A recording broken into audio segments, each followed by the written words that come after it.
श्री स्वामी समर्थ. जय जय स्वामी समर्थ. मार्गशीर्ष महिन्याला सुरुवात झालेली आहे. मार्गशीर्ष महिन्यामध्ये विशेष सेवा, उपाय, तोडगे केले जातात.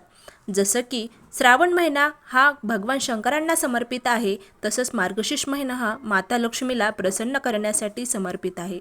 मार्गशीर्ष महिन्यामध्ये व्रत, वैकल्य, कथा केली जाते आणि सेवा देखील माता लक्ष्मीला प्रसन्न करण्यासाठी केली जाते. मार्गशीर्ष महिन्यामध्ये माता लक्ष्मीची गुरुवारी सेवा करून त्या दिवशी उपासना, कथा केली जाते.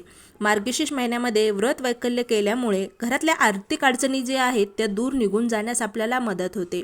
त्याचबरोबर घरामध्ये धन, धान्य, समृद्धी, ऐश्वर्य आपल्याला प्राप्ती होते आणि आपल्या घरातलं धनधान्य वाढत जाते.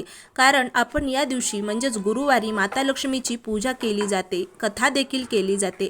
कुटुंबामध्ये शांततेचं वातावरण निर्माण होते. माता लक्ष्मीच्या सेवेने घरामध्ये असो किंवा व्यवसायात, नोकरीत अडथळे जे आहेत ते कमी होण्यास आपल्याला मदत होते.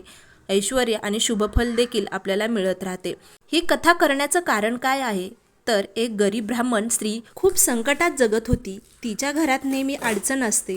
एके दिवशी तिला एक वृद्ध भेटली आणि ती तिला मार्गशीर्ष महिन्यातले गुरुवार लक्ष्मीचे पूजन करण्याचा सल्ला देते.